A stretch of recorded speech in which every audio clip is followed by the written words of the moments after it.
Now we're going to try the one that really is one of my favorites. I love this brass head. I just love the noise that it makes, and it really reminds me kind of the old days.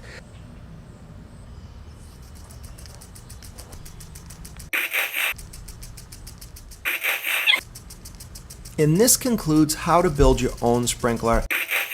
This is a great project. It's cheap and easy, and it really gives you some big results. And if you want to modify it, that's easy to do as well. So I hope you liked this video. If you did, please give me a thumbs up, subscribe to my channel if you're not already, and comment below for more videos. As you can. Hello, my name is Maram. This is my first YouTube video ever, so please bear with me. Today, I thought it'd be really fun if I did something really cool and probably you've never seen before. Teaching you crypto in red hair. If you don't know, this is actually not my real hair. It was all a lie. Guys, it was all a lie. She lied. It's actually a wig from Amazon that I just wear all the time and I love it. I wish this was my natural hair. I do live for this color, but if I ever dyed my curly hair like this, I think I would have no hair. I think I'd be a bald man. But I actually thought of this idea way back, maybe April. First of all, I just want to say this is my new flat. Well, it's my uni flat. I've just moved. I'll do a little flat tour one day, but I thought, I don't know, I just want to fill it up with art all over the place. I bought this from the charity shop. I got this from a little vintage store. It says Devil Girl from Mars, which I thought is very fitting. Y'all need to hide your kids, hide your wife, and hide your husband because... Like I said, this idea came back to me start of summer when I first discovered about cryptocurrencies. Now, I knew what they were. Not really. I knew of them. I just didn't really care. This is until a friend of ours had the misfortune of being stuck in a conversation with me. I say the misfortune because my friends say I ask a lot of questions. It's just because I'm really interested in people, but apparently it seems like 21 questions with me, so it probably went a bit more something like this. Hi guys, just so you know, she just trapped me in her basement, and I can only eat if I answer her questions. Please send help. This is a dummy guide for anyone who just wants to kind of get a basic idea of what's going on. So let's get started. I think you'll agree that the most exciting night of the year has got to be Halloween. For one night in the year, we get to be who we really are. We get to dress like hookers, the Joker, or even stuffed olives. October 31st also hosts the infamous pumpkin carving competition. This is where you find out that some of your friends are actually somewhat of Michelangelo enthusiasts or just alarmingly good with knives. But last, and certainly not least, the scariest of them all, Bitcoin. Now, if you've been keeping up with the bull run over the past few months after this somewhat well-known man tweets a thing, then you know a thing or two about being spooked. What I'll be going through today is how did Bitcoin actually come about? How does it work? Where it can be used in the real world? What are the risks of using cryptocurrencies? And most fun of all, let's go shopping for wallets. This is how you can keep yourself safe using cryptocurrencies. So without further ado, let's get started. So how did Bitcoin actually come about? Well, following the financial crash of 2008, on October 31st, a figure by the name of Satoshi Nakamoto published the white paper. Now, Satoshi Nakamoto is not his actual name. His identity is still concealed to this day and no one knows who it actually is. But the white paper introduced the world's first ever cryptocurrency as a peer-to-peer version of electronic cash, aka Bitcoin. Bitcoin was invented by a team in Japan. All great things come out of Japan. I love Japan. Love Japan. And its main premise was to cut out the third party, i.e. banks, from person-to-person interactions. So if I'm trying to send you money, instead of sending money through Nationwide, RBS, there's no more banks. It's just me to you, which is exactly what they wanted to do for more transparency.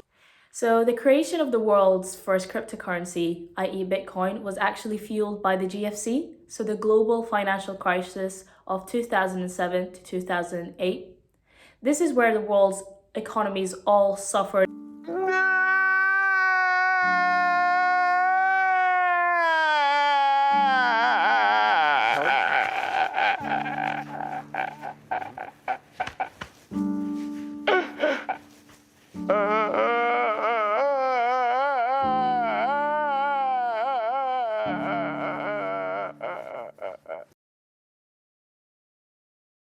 Globally, there was absolute devastation. And following the big recession, there was a massive mistrust between the public and the banking system, which is exactly why more transparent transactions need to come in place. So how does Bitcoin work, you may ask? How secure is it really? Well, Bitcoin is digital cash that is stored in what's called the blockchain. And I've done a little diagram to make this a little bit simpler. Blocks of beads of information, not money, just info, are in this chain, and every bead in the chain needs to talk to the next. Blockchain is decentralized and distributed amongst many computers, which is deliberate effort to remove mistrust interactions, but also natural human error. Imagine the way blockchain works as a big spreadsheet on Excel, where everyone can see the transactions. This is exactly how transparency is achieved. Now, because Bitcoin has no physical shape, a common myth is that cryptos such as Bitcoin are just some currencies that you cannot see. However, in reality, Bitcoin is probably the most traceable data record we've ever had, as once a record is instilled on there, it can never be changed. So you may be wondering, where can cryptocurrencies be used in the real world? And that's a really good question, because what's the point of having all this digital cash if I can't use it? Where can I use it? Actually, there's more than 8,000 cryptocurrencies on the market since it started. In fact, I'd read an article in The Economist that said there was over 11,000. I'm not sure what records there are. There's different sites show you different updates, but some of these names include Dogecoin, which you may have seen, which is, you could say it's a meme coin. There's Ethereum, Stellar, Cadrona, you name it, Tether. There's a lot of coins on the market. These are normally labeled shit coins. They're not actually shit coins, they're just alternative coins to Bitcoin, but you can just label it that. And what's great about Bitcoin is that it can be used to pay for goods and services. And in fact, the next time you're at BMW or a Lamborghini store, you are in luck, because both these stores actually accept cryptocurrencies as a form of payment. What's fantastic for the progress of cryptocurrencies is, in fact, I think as of this year, El Salvador has become the first country to accept Bitcoin as a legal tender alongside the US dollar. Also, if you don't know what El Salvador looks like, I had to search up some photos. It's stunning. It makes it an even more attractive place to live. I love it. So now we're gonna move on to some of the risks of cryptocurrencies, the big boo-boos. Big boobs? What? Child. Anyway, so You will see this everywhere, and it's true. Cryptocurrencies are very volatile. You might check your phone one day and it will be like, I don't know, down 1,250%. The next day it'll be +2. But it's a very volatile market. Things move aggressively. You can lose a lot of money, but you can also make massive returns, which is the attraction of it.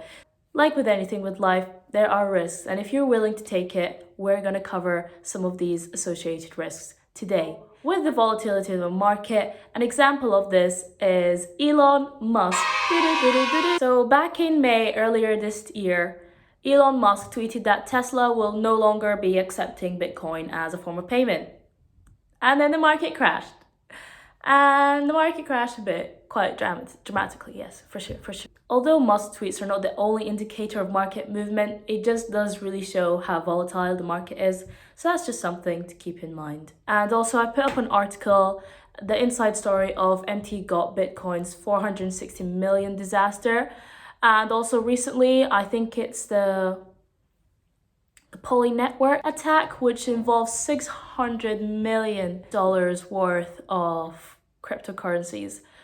And in fact, the hacker has managed to return a lot of it. He's called Mr. White Hat, which is a name given. Well, the Poly Networks called him a Mr. White Hat hacker, which is ethical hackers, apparently. He's returned most of the money. I don't think he's returned all of it just yet. And I think they've offered to hire him as a head of chief security, which is pretty cool. Just like anything, there can always be risk of scams, hacking, or theft. In fact, digital hackings are up by 300%. It is what it is. It is what it is. So with thousands of cryptocurrencies available in the market, it's important that the one you're investing in does not have any bugs. And a way to do that is obviously reading reviews. Reddit is very helpful for that. And last but not least, a lack of regulation. This is exactly why a lot of banks have been very wary of interacting with digital cash. It could help fund illicit activities such as terrorism or money laundering, which is a cause of concern. But it's always good to make sure that the sites that you are using are trustworthy, read up on it, and yeah, keep an open eye because you never know. But on a more positive note, for the future and to show how prevalent it is going to be in our lives, some countries are actually working on what, well, financial analysts call an iteration of stablecoin. So this is going to be pegged to the national currency of the country and it'll be controlled by central banks, which is pretty cool because it shows how globally cryptocurrencies and digital cash is actually being considered as a great investment for the future. What's fantastic is that there's a lot of massive companies such as Facebook and Visa that are already looking into the future of using reliable digital money. Facebook has a project called the DM project, which aims to create a stablecoin pegged to different fiat currencies, and Visa also announced its first stablecoin based credit card, which is so cool. So cool. We're gonna go wallet shopping! Woohoo! This is how you can keep yourself secure. So no, I'm not talking about this kind of wallet or a Spider-Man wallet, though that would be a really good choice. Like if he comes through in like these, Yeah. You got some Air Maxes out here, Yeah. You got some Jordans, homeboy's gonna like, get it. I'm talking about the 5 main types of wallets you can use to store your digital money. Like a normal wallet, this can be used to store all your investments, and they can be labeled hot or cold depending on their connectivity to the internet. A hot wallet could be a desktop wallet, a web and online wallets, and cold are hardware or paper formats to store your cryptos. And so what is a desktop wallet? Examples of desktop wallets include Bitcoin Core and Hive. This wallet is downloaded on a local desktop and allows its users to create addresses to send and receive money. Web-based wallets such as Coinbase or Binance, these are actually the most common types of wallets. I have Coinbase, I know a few people have Binance. You just choose. They're pretty trusted web pages. Of course, you are your own boss. You can decide what you'd feel more comfortable with, but these do consist of third-party web servers. It allows its users to access it from any browser or mobile device. There's also mobile wallets, so these are Jax and Mycelium. These are mobile applications that allow its users to store, send, and receive cryptocurrencies. Hardware wallet examples include Ledger and Trezor. What can be cold wallets, as these are stored devices not connected to the internet. Lastly, paper wallets. This is basically a private key in the form of a QR code on a piece of paper, and you can use this to also access your digital money.